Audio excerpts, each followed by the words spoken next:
안녕하세요. 오늘도 사연살롱을 찾아주셔서 감사합니다. 저는 얼마 전 세상에서 가장 믿고 의지하던 사람한테 철저하게 뒤통수를 맞게 된 한 여성입니다. 평범한 아내이자 엄마였던 저에게 그런 일이 일어나다니 얼마나 충격적이었는지 몰라요. 사실 한동안 저는 사람들과 제대로 대화도 나누기 힘들 만큼 우울하고 힘든 시간을 보냈답니다. 하지만 지금은 많이 떨쳐내고 씩씩해진 상태고 제 과거의 상처에 대해서도 담담하게 이야기할 수 있을 만큼 괜찮아졌어요.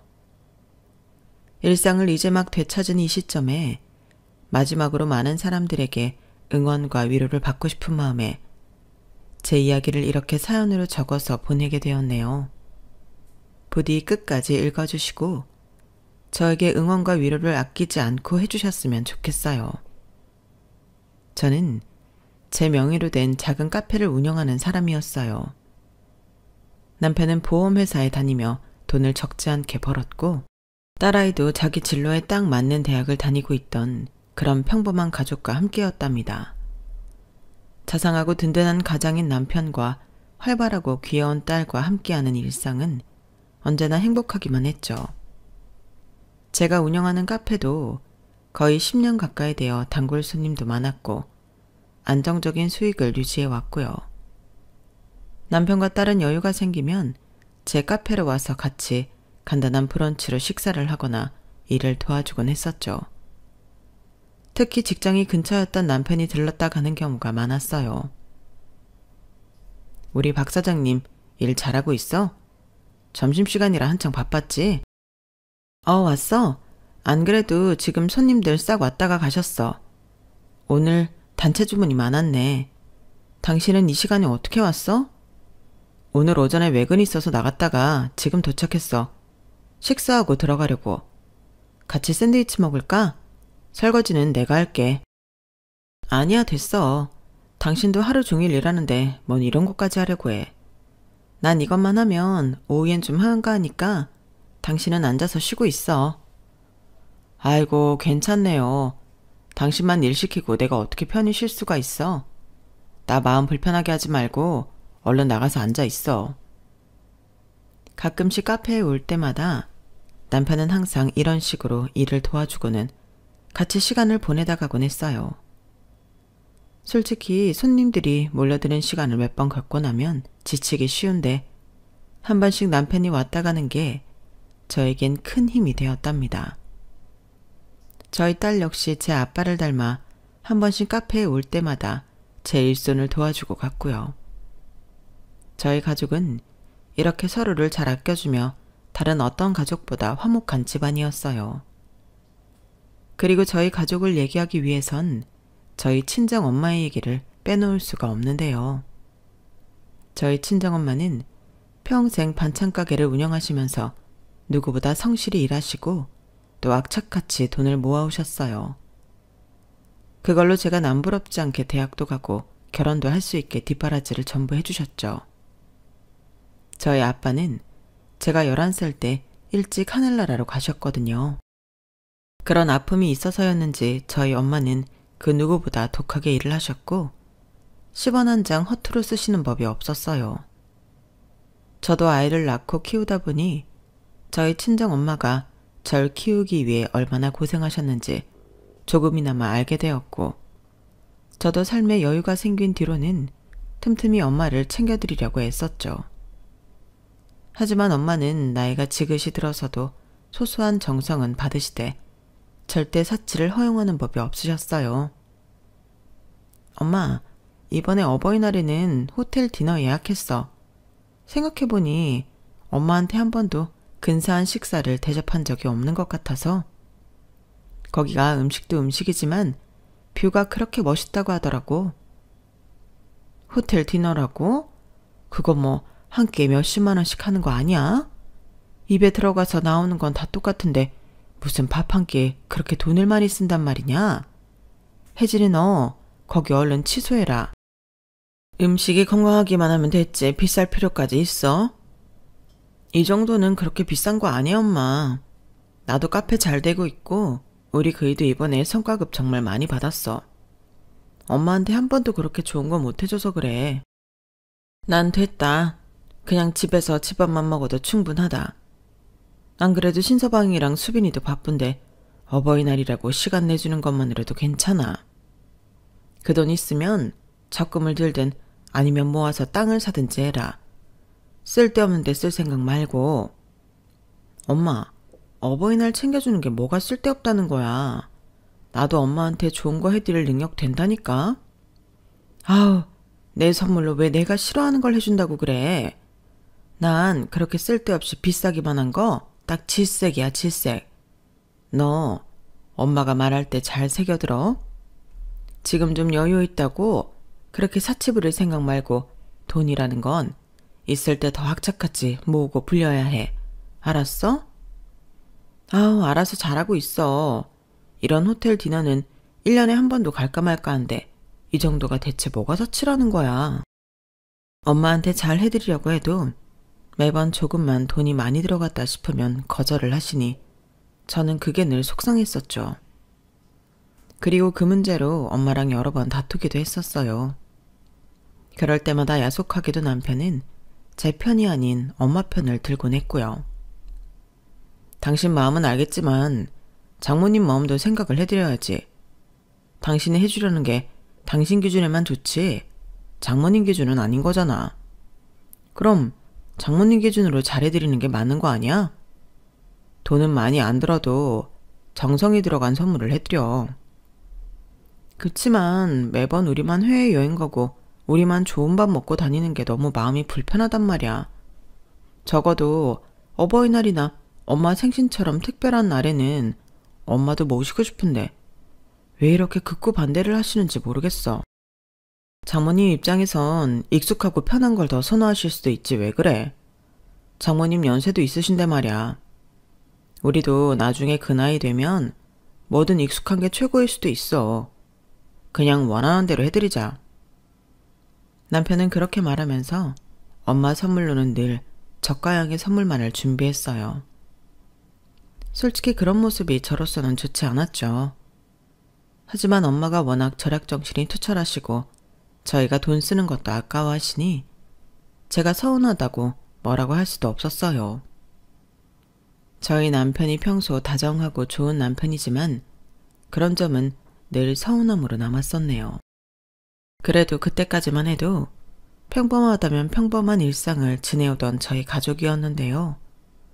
어느 날 갑자기 생각지도 못한 순간에 거대한 불행이 성큼 다가오고 말았어요.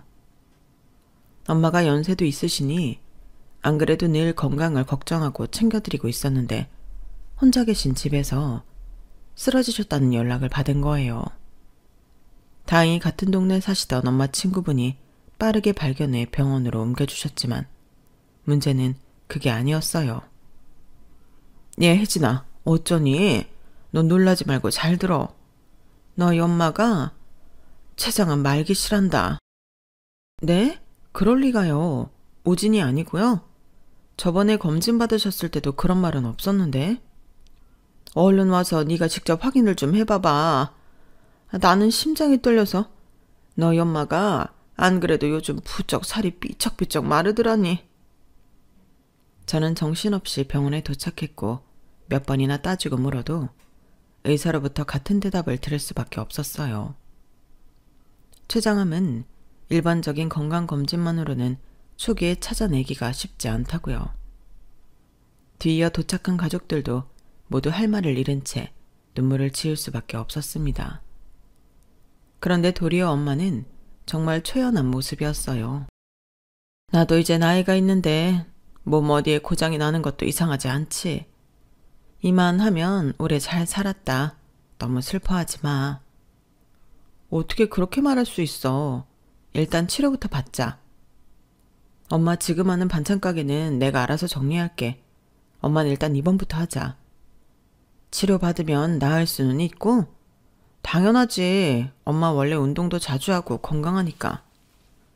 내가 아까 이미 물어봤다. 치료하면 낫는 병이긴 하냐고. 의사 선생님도 모른다고 하는 걸 네가 어떻게 알아? 혜진아, 난 치료받고 싶지 않아. 그럼 이대로 그냥 있겠다는 거야? 의사가 고작 1달 얘기했어, 1달. 그럼 1달 후에 네 아빠한테 가서 내가 우리 딸 잘 키우고 왔다고 하면 되지. 괜히 희망도 없는 치료받으면서 죽느니만 못하게 사는 것보다 엄만 그냥 좀 쉬고 싶다. 엄마의 덤덤한 말에 저는 아무 말도 할 수가 없었어요. 평생 단 하루도 쉬지 않고 달려왔던 엄마를 잘 알았기에 엄마의 쉬고 싶다는 말 한마디가 가슴을 무겁게 짓누르는 것만 같았죠. 저는 결국 엄마를 데리고 다시 집으로 돌아와 최소한의 통원 치료만 받기로 했습니다. 저는 카페 문을 잠시 닫고 엄마와 시간을 보내는 데에 집중했어요. 한참 바쁜 시기였던 남편은 자주 함께 해주진 못했지만 마침 방학이었던 제 딸은 할머니와 함께 많은 추억을 만들 수 있었죠. 그리고 그때만큼은 엄마도 제가 호텔 식사를 대접하든 같이 여행을 가든 거절하지 않으셨답니다. 저희 엄마는 1달을 조금 넘긴 후에 돌아가셨어요. 남들은 3개월 판정을 받아도 1년, 2년을 살기도 한다는데 저희 엄마한텐 해당하지 않는 얘기였죠. 마음의 준비를 할 시간이 있었긴 해도 1달은 너무나 짧았습니다. 엄마의 임종을 지키고 장례를 치르면서 저는 몸 안에 있는 수분이 전부 사라질 만큼 펑펑 울었어요. 엄마는 가시는 길마저 제 걱정을 한가득 하셨죠. 혜진아, 마음 단단히 먹어야 한다. 이젠 네가 수빈이도 챙기고 너 스스로도 챙겨야 해. 알았어, 엄마. 엄마가 평생 가르쳐준 대로 잘할게. 이제 아무 걱정하지 말고 푹 쉬어. 특히 돈은 정말 철저하게 관리하렴. 그게 네 현실적인 힘이야. 큰 돈일수록 더 철저해야 해. 마음 다치는 일이 있어도 수빈이 보고 독해져야 한다. 엄마는 그렇게 마지막까지 신신당부를 하시고 아빠 곁으로 떠나셨죠. 울면서 장례식장에 들어섰을 때에야 당시 한창 바빴던 남편이 도착을 했어요. 남편은 조용히 저와 제 딸을 챙겼고 장례식에 필요한 것들을 속전속결로 처리해 주었답니다. 그때까지만 해도 이성적인 남편이 함께 있어 정말 다행이고 든든하다고만 생각했죠. 그런데 하루가 지나고 장례식 이틀째가 되었을 때였어요. 그날은 찾아와 주신 조문객들이 가장 많았던 날이었고 저는 하루 종일 같이 울고 얘기하다 보니 오후 3시쯤에는 완전히 녹초가 되어 있었는데요. 문제는 다른 사람도 아니고 저희 남편이 자꾸만 장례식장에서 자리를 비웠다는 거예요. 남편의 지인들이 오는 경우도 많았는데 그때조차 남편은 회사 일이 바쁘다, 연락이 자주 온다 등의 핑계를 대며 자꾸 밖으로 나가버렸죠. 사실 남편 없이 저 혼자 모든 조문객들을 맞이해서 더 빨리 지친 것도 있었어요. 그런 상황이 하루 종일 이어지자 저는 아직 남아있는 슬픔과 피곤함, 예민함, 야속함 등이 머리끝까지 올라와 남편에게 화가 날 수밖에 없었죠. 게다가 조문객으로 와주었던 친구의 말이 제 화를 제대로 돋우기까지 했어요. 이른 저녁에 도착한 친구가 도착하자마자 이런 이야기를 꺼낸 겁니다. 근데 형부는 왜 같이 안 있어? 남편? 몰라. 자꾸 일 때문에 전화를 한다나. 밖에서 담배도 피고 그러다 보니 안에 들어와 있을 틈이 없나 봐. 일 때문이라고? 방금 오면서 형부 저 앞에서 보긴 했거든. 여기 병원 맞은편 식당들 있는 곳에. 통화하면서 엄청 신나게 웃길래 내가 사람 잘못 본 줄 알았는데 형부 맞더라고. 나는 주차하고 오면 형부 들어와 있을 줄 알았는데 한참 시간이 지나도 안 계셔서 물어보는 거야. 통화를 하면서 웃었다고? 되게 신나게 웃으시긴 했는데 뭐 일이 좀 잘 풀리시나? 회사 일이 잘 풀리는데 여기선 웃을 수가 없으셨을 수도 있고. 제 표정이 단번에 저승사자처럼 무서워지자 당황한 친구는 횡설수설하며 급하게 둘러대는 말을 했어요. 하지만 전 그때 이미 속으로 천불이 나고 있는 상황이었죠. 그 친구와 조문객한테는 별다른 티를 안 내고 있었지만 이 인간들이 들어오기만 하면 가만 안 두겠다고 벼르고 있었어요.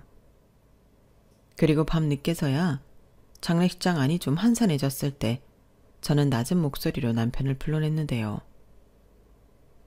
당신 오늘 하루 종일 뭐 하는 거야? 대체 왜 자꾸 밖에 나가서 몇 시간씩 있다가 오냐고. 나 혼자 사람들 맞이하느라 얼마나 힘들었는 줄 알아? 아, 깜짝이야. 왜 소리는 질러? 얘기했잖아. 요즘 회사에서 정말 중요한 시기라고. 눈코 뜰 새 없이 바쁜데 나도 장모님한테 예의를 다 갖추고 싶어서 온 거 아니야. 그런데 그렇게 화를 내냐? 고마워하지는 못할 망정. 당신 너무한 거 아니야? 뭐라고? 그럼 우리 엄마가 돌아가셨는데 당연히 당신이 와야지. 지금 당신이 와준 걸 고마워하라는 거야? 그게 대체 어느 나라 관습이야? 그러니까 왔잖아. 여보, 소리 좀 그만 질러. 당신 지금 힘들고 슬픈 건 알겠는데 나한테 괜히 화풀이는 하지 말라고. 빨리 들어가서 눈 좀 붙이던지 해.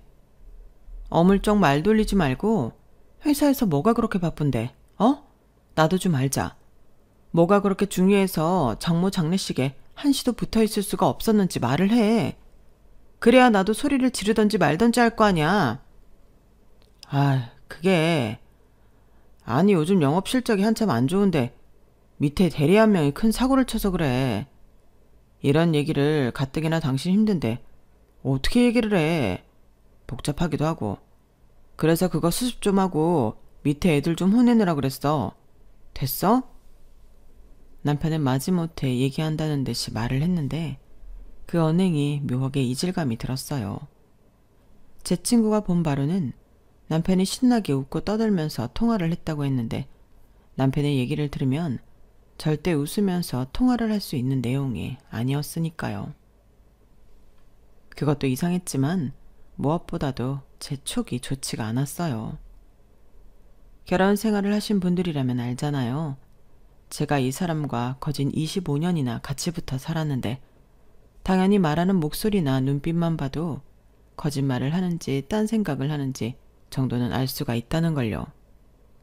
그때 남편은 뭔가 평소 같지가 않고 이상했어요. 결국 저는 그 자리에서 남편을 추궁하는 걸 멈추고 일단 다음날 모든 절차가 다 끝난 후에 찬찬히 무슨 일인지 알아봐야겠다고 생각했죠. 당장 그날은 서 있는 것도 다리가 후들거릴 정도로 피곤하기도 했고요. 다시 장례식장 안으로 들어온 저는 정말 간단하게 샤워를 하고 상주들 방으로 들어와 쓰러지듯 잠에 들었어요. 남편은 저와 그렇게 싸우고 나서도 여전히 들어오지 않더군요. 저와 싸울 때면 늘 밖에서 담배를 한두 개비씩 피고 들어오던 사람이라 평소처럼 그냥 그러려니 했어요. 사실 그땐 저도 그 사람이 꼴도 보기 싫었던 마음도 있었고요. 딸은 이미 눈이 퉁퉁 부은 채로 잠이 들어있길래 두터운 담요를 덮어주고 저도 그 옆에 누웠답니다. 머리가 땅에 닿자마자 기절한 것처럼 잠이 들었는데 그때 저는 정말 짧고 생생한 꿈을 꿨어요. 평소에도 이런저런 꿈을 꾸긴 하지만 그때의 꿈은 너무나 현실 같았죠. 꿈에 저희 엄마가 돌아가시기 직전의 모습이 아니라 제가 어렸을 적 엄마가 한창 젊고 건강하셨을 때의 모습으로 나왔어요. 저는 엄마의 무릎을 베고 엄마가 제 머리를 쓰다듬는 걸 느끼면서 잠자고 있었죠. 그런데 갑자기 엄마가 제 오른손을 덥석 잡으시더니 혜진아, 일어나! 라고 큰 소리를 내시는 겁니다. 엄마의 외침에 저는 화들짝 놀라서 깨고 말았죠. 한 3시간쯤 잤을까요? 잠에서 번쩍 깨고 나니 오른손에 쥐고 있던 핸드폰에서 여러 차례 진동이 울리고 있었어요. 누군가 전화를 했나 싶었지만 여러 통의 문자가 온 것이었죠. 안녕하세요, 박혜진님. 생전에 길정숙님 재산관리를 도와드렸던 한지명 지점장입니다. 삼가 고인의 명복을 빕니다. 생전에 어머님께서 부탁하셨던 일이 있어 연락을 드렸습니다. 장례 다 끝나고 혼자 계실 때 연락 부탁드리겠습니다. 저는 생전에 엄마가 재산 관리를 따로 하고 계셨다는 걸 그때 처음 알았어요. 물론 그 문자를 본 순간은 이게 보이스피싱인가 싶어서 반신반의했죠. 하지만 새벽 4시에 이렇게 여러 통의 문자를 보내는 게 뭔가 심상치 않은 듯했고 꿈자리도 뒤숭숭하니 전 바로 전화를 걸어 물어볼 생각으로 밖으로 나왔습니다. 곤히 잠든 딸이 깨지 않게 조심하면서요. 장례식장 문 밖으로 나가 통화를 할 적당한 곳을 찾던 제 눈에 낯익은 실루엣이 보였어요. 바로 저희 남편이었죠. 사람 하나 없이 텅 빈 휴게실 안에서 남편은 잠이라고 모르는 사람처럼 쌩쌩한 목소리로 누군가 통화를 하더군요. 문도 활짝 열어놓은 채로요. 저는 별 생각 없이 그런 남편에게 다가갔다가 너무나 충격적인 말 한마디에 그만 발길이 뚝 멈춰버렸어요. 장모가 일찍 죽어서 돈 굳었어. 제 귀를 의심할 정도로 엄청난 말을 뱉으면서 남편의 얼굴은 더없이 환했어요. 저는 본능적으로 몸을 숨겨야 한다는 생각이 들어 휴게실 뒤편의 구석진 곳으로 얼른 몸을 숨겼습니다. 다행히 해도 들지 않고 가로등도 없는 어두운 곳이라 상복을 입고 있던 제가 숨기엔 최적의 장소였죠. 남편은 제가 엿듣고 있다는 사실은 까맣게 모른 채 계속 하하 웃으며 통화를 이어나갔어요. 그니까 죽기 전에 돈을 얼마나 많이 쓰고 갔는지 아주 아까워 죽는 줄 알았다니까. 그래도 한 달 정도만 살다 가서 다행이지. 아주 재산 다 거덜내는 줄 알았어. 그러니까. 와이프는 절대 모르지. 와이프가 장모 돈에 대해서 알면 정말 큰일 나. 평생 길바닥에서 반찬 장사만 하던 무식한 노인네라 아무것도 모를 줄 알았건만. 그렇게 큰 재산이 있을 줄 누가 알았겠어. 아니야. 운때가 잘 맞아서 그렇게 돈을 불렸을지언정 전문적으로 관리받거나 그러진 않았을 거야. 전문적으로 관리받으려면 누군가를 돈 주고 부려야 하는데 엄청나게 구두쇠였거든. 그래. 너무 걱정하지 말고 기다리고 있어. 그래 알았어. 그렇게 전화를 끊고 남편은 콧노래까지 부르며 핸드폰을 잠시 뒤적거리더니 이내 휴게실 밖으로 나갔죠. 저는 충격적인 남편의 실체를 목격하고 그 자리에서 주저앉아버렸어요. 방금 제가 보고 들은 남편의 모습이 현실 같지가 않아서 그저 멍하니 앉아있었죠. 얼마 지나니 손끝과 발끝에 핏기가 사라지고 차갑게 냉기가 돌기 시작하더군요. 그러다 불현듯 조금 아까 꿈속에서 엄마가 일어나 하고 외치시던 그 목소리가 떠올랐죠.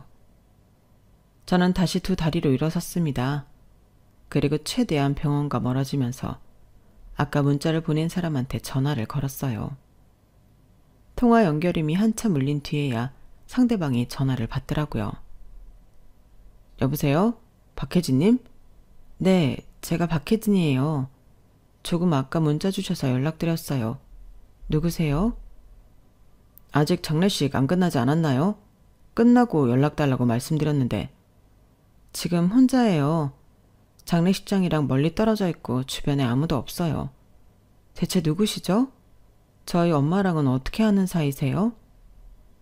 문자에서도 말씀드렸다시피 저는 길정숙님 재산을 담당하고 있던 한지명 지점장이에요. 어머님이 생전에 재산이 정말 많으셨다는 거 알고 계시죠? 저희 엄마가요? 돈을 허투루 쓰는 분은 아니셨지만 재산이 얼마나 많길래. 아니요. 전 잘 몰랐어요.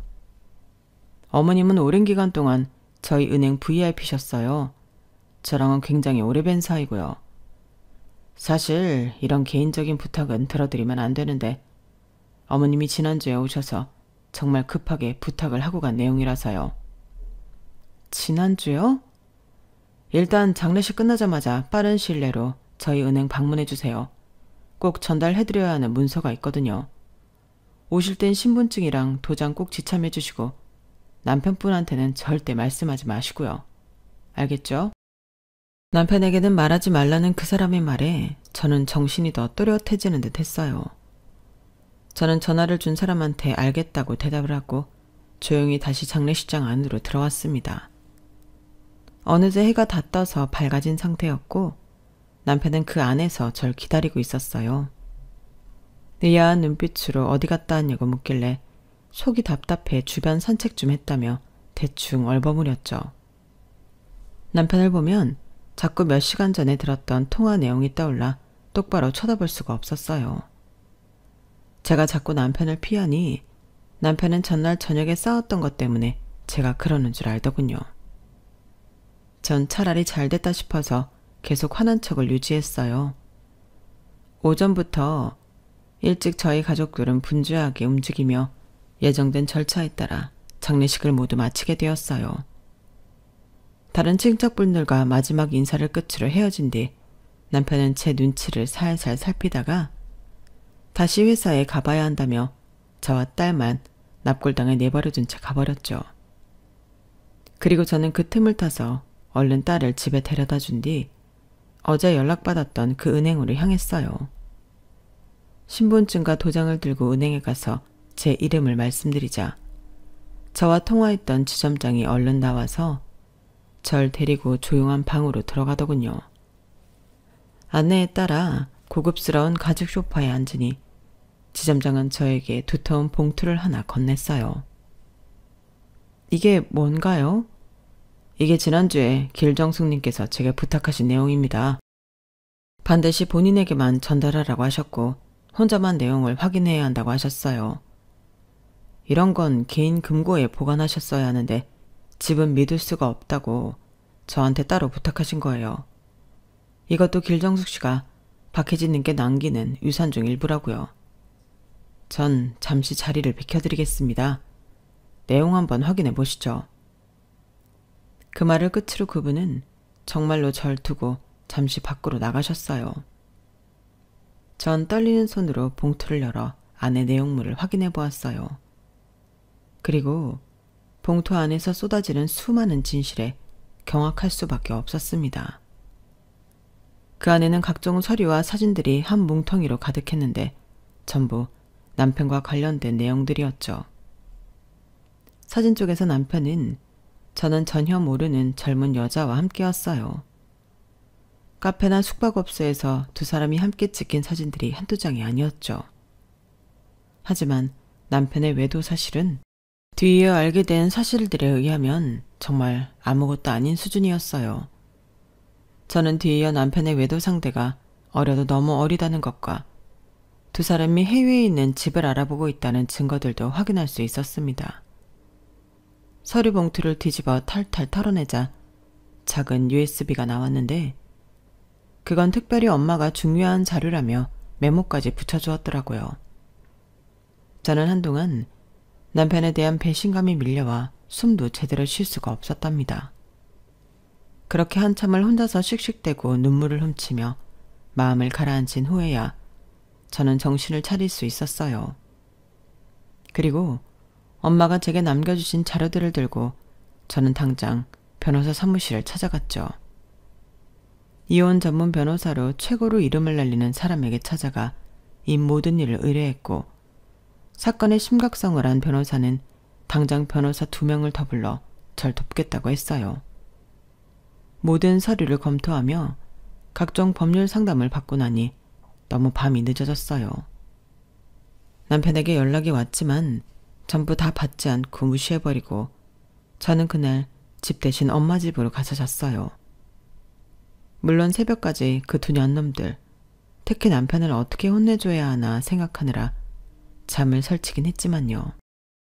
다음날 저는 밤새 궁리했던 계획을 실천에 옮기기 위해 말끔하게 차려입고 남편의 회사로 향했습니다. 남편이 몇 층의 어느 부서에서 일하는지는 이미 훤히 알고 있었어요. 망설임 없이 사무실 문을 벌컥 열고 들어가자 수많은 직원들이 절 보고 놀라더군요. 남편 역시 뒤늦게 절 발견하곤 깜짝 놀라 후다닥 다가왔고요. 여보, 무슨 일이야? 어제는 왜 들어오지도 않고. 일단 할 말 있으면 나가서. 전 그런 남편을 지나쳐 남편의 바로 밑 후배인 정 팀장에게 다가가 크고 똑바른 목소리로 물었어요. 안녕하세요. 보험 사기범 신고는 어떻게 해야 하나요? 제가 최근에 모친상을 당했는데 배우자가 보험금을 전부 가로채려고 해서요. 네? 사모님이요? 사모님 배우자라면... 여보, 지금 뭐 하는 거야? 갑자기 일터로 찾아와서 그게 무슨 뚱딴지 같은 소리냐고. 아, 맞다. 정 팀장님. 하나만 여쭤볼게요. 요즘 이희가 회사 일이 그렇게 눈코 뜰 새 없이 바빴다던데 사실인가요? 저희 엄마 장례식장에서도 하루 종일 핸드폰만 붙들고 있을 만큼 그렇게 정신이 없었다면서요? 남편의 표정은 실시간으로 창백해지기 시작했고 처음에 당황한 채로 눈치만 보던 정 팀장은 오히려 빠르게 이성을 되찾은 것 같았어요. 그렇지만 묻는 말에 대답은 빨리 안 나오길래 저는 질문의 대상을 바꿨습니다. 정 팀장 근처에 앉아있던 어린 사원한테 말이죠. 대신 대답해 보시겠어요? 최미연 씨. 요즘 그렇게 회사 일이 바빴나요? 아님 그쪽이랑 제 남편만 그렇게 바빴나요? 네? 아니 저는... 여보, 일단 나와. 여기 이렇게 함부로 들어올 곳 아니야. 다들 미안해. 이 사람이 이제 막 장모 장례식을 마쳐서 힘들어서 이래. 얼른 나와. 우리 엄마 보험사에 전화를 49통을 했더라고 당신이. 당신이 보험회사 다닌 게 몇 년인데 대체 왜 그렇게 전화를 많이 한 거야? 그리고 여기 최미연 씨랑은 한 200통 넘게 전화를 하고 말이야. 이 최미연 씨랑 할 일이 그렇게 많았어? 대체 무슨 소리를 하는 거야? 지금 이거 다 명예훼손이라고 여보. 이러지 말고 일단 나오라니까. 왜 명예훼손이야? 와이프가 남편 회사에 관련해서 질문도 못해? 그리고 당신이 항상 정 팀장 유능하다고 칭찬했잖아. 약삭 빠르고 호시탐탐 당신 자리 노리면서 일 중독자처럼 일한다며. 당신이야말로 방해하지 말고 나가고 싶으면 당신이 나가. 난 정 팀장한테 상담받고 싶으니까. 남편이 뭐라고 더 말하기 전에 저는 준비했던 음성 파일을 그 자리에서 틀어버렸어요. 아니 제가 땡땡 보험사 직원이라니까요. 그러니까 저희 장모님 일이니까 이러는 거 아닙니까? 예, 저도 절차 다 알죠. 근데 저희 와이프는 일반인이라 보험 관련해서는 전혀 몰라요. 그러니까 수령인을 저로 변경하기로 한 거고요. 아우, 절차 복잡한 거 압니다. 알아요. 저희 장모 서류 보낼 거니까 처리만 좀 해주시라고. 어? 여보세요. 아니, 저번에 제가 연락을 몇 번을 드렸는데 수령인 변경을 왜 아직도 안 하셨어요? 본인 확인? 아우, 진짜. 본인 확인 그래서 했어요, 안 했어요? 내가 하지 말랬잖아. 가뜩이나 암 때문에 힘든 노인 이런 복잡한 일로 괴롭히고 싶어요? 내가 보낸 서류는 확인했어요. 도장이랑 다 찍어서 보내드렸잖아. 그게 본인 확인이지 뭐야. 얼른 빨리빨리 처리 좀 합시다. 예? 남편은 허겁지겁 제 손에서 핸드폰을 뺏어가 녹음을 꺼버리더니 경악하는 표정으로 절 쳐다봤어요. 하지만 더 이상 어떤 말도 하지 못하고 입모양만 뻐끔대고 있었죠. 전 다시 제 핸드폰을 낚아채와서 남편을 노려보며 말했습니다. 왜? 더 할 말 있어? 엄마가 시한부 판정받고 아파서 그러고 있는 동안 당신은 아주 부지런도 했더라. 엄마 서류 뒤져서 보험 수령자 변경도 하고 어린 년이랑 바람도 피고 해외로 튈 준비까지 하고. 당신이 얼마나 난리를 쳤으면 보험사에서 직접 우리 엄마한테 연락을 했다더라. 사위를 보험금 수령인으로 바꾸는 게 맞냐고 말이야. 엄마가 그렇게 아프신데 그 연락 받고 얼마나 황당했겠니? 어? 당신이 우리 엄마한테 그래도 되는 거야? 우리 엄마가 당신한테 어떻게 해줬는데? 천의 고아인 당신 기 안 죽이기 싶다고 결혼식 때 인사도 안 받으셨던 분이야. 당신 아직 대리였을 적에 차 사고 냈던 거 그 보상금 다 갚아준 것도 우리 엄마였다고. 어떻게 인간이 탈을 쓰고 이딴 짓거리를 해? 고작 30이랑. 얘가 우리 딸이랑 고작 7살 차이 나는 건 자각하고 있니? 어? 우리 엄마가 가시기 전에도 얼마나 기가 찼을지 생각하면. 그 입 안 닥쳐? 당신이 보험을 알아? 내가 이 방면에선 빠삭하니까 대신 처리해주려고 한 거 아니야. 이 와중에도 핏대를 세우며 화를 내는 남편의 모습에 저는 저도 모르게 있는 힘껏 남편의 뺨을 내리쳤어요. 깜짝 놀란 남편의 얼굴에 저는 2번 더 손을 날렸죠. 당신이야말로 더러운 입 닥쳐. 적반하장도 유분수지. 이딴 짓들을 저질러 놓고도 잘났다고 소리를 질러? 대신 철이 같은 소리 하네.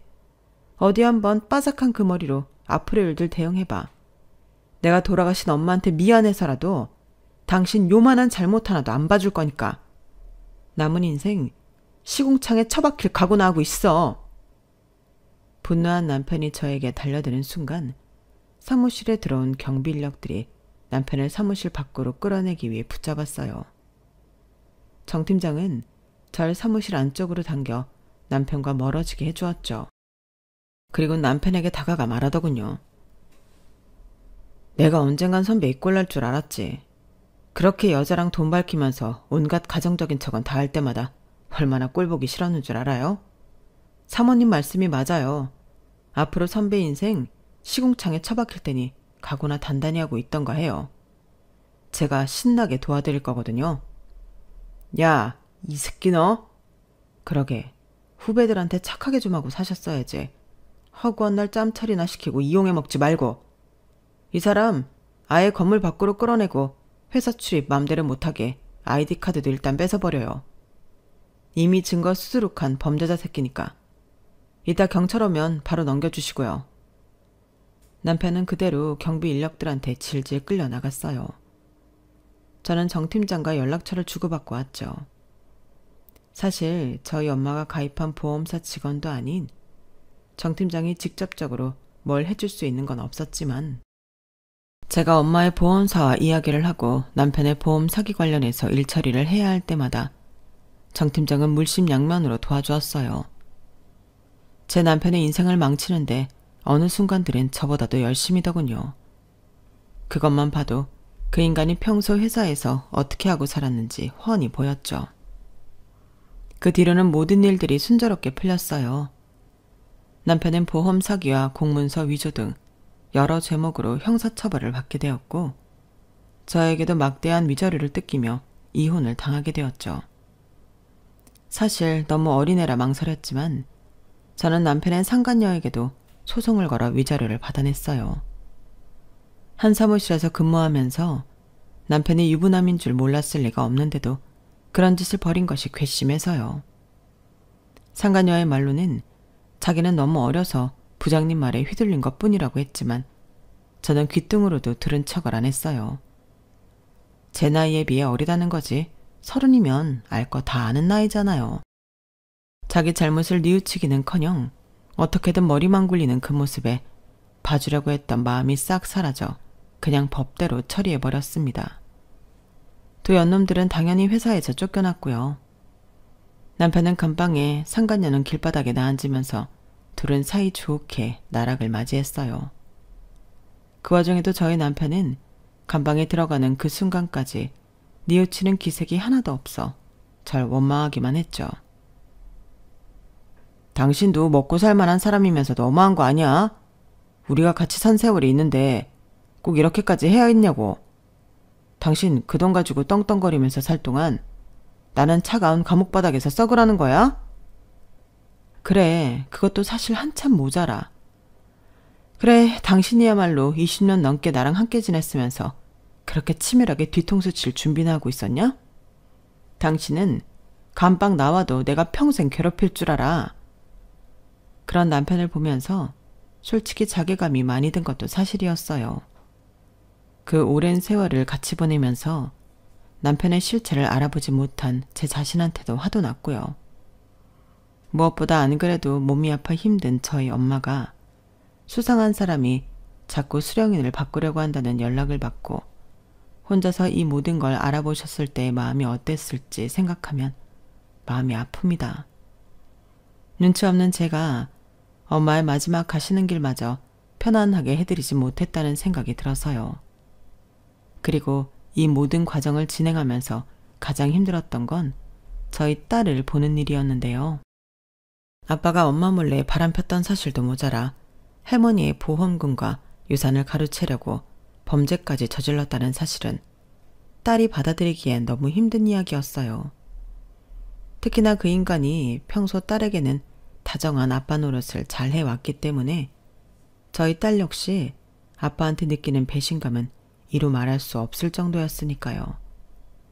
딸은 다니던 학교를 잠시 휴학하고 오랜 시간 전과는 다르게 조용한 모습으로 지냈어요. 저 역시 그런 딸 곁에서 묵묵히 있어줬을 뿐 별다른 이야기는 하지 않았답니다. 그렇게 시간이 지나자 딸이 먼저 저에게 입을 열더군요. 엄마, 우리 같이 일본 여행이나 갈까? 좋지. 너 시간 편한 날로 정해서 가자. 가서 푹 쉬고 온 다음 엄마도 나도 좋은 남자 만나자. 뭐? 갑자기 무슨 뚱딴지 같은 소리니? 나쁜 짓 한 사람들은 따로 있는데 우리가 외롭고 우울할 이유가 없잖아. 내가 그런 일들을 당했다고 하니까 대부분 위로해 주는데 얼마 전에 몇몇 개념 없는 인간들은 나더러 가정 환경이 안 좋은 애라고 낙인 찍으려고 들더라고. 그래서 대판 싸웠어. 근데 그러고 나니까 나야말로 그동안 왜 그렇게 힘들어했는지 싶더라. 사실 나보다도 엄마가 더 힘들 텐데 몰라줘서 미안해. 우리 할머니가 남겨주신 돈으로 온천이나 즐기고 오자. 엄만 괜찮아. 네가 이렇게 씩씩하게 마음먹었다니 오히려 고맙지 뭘. 일본 온천? 그래 가자. 거기쯤은 엄마 돈으로도 충분히 가. 엄마 위자료 왕창 받아서 돈 많아. 가서 우리 딸이랑 신나게 놀아야겠다. 실제로 주변 사람들 중에서는 제 사정을 전해 듣고 저한테 손가락질을 하는 사람들이 있었어요. 여자가 얼마나 둔하면 그걸 모르냐고요. 남자분은 눈이 없다는 얘기도 들었던 것 같네요.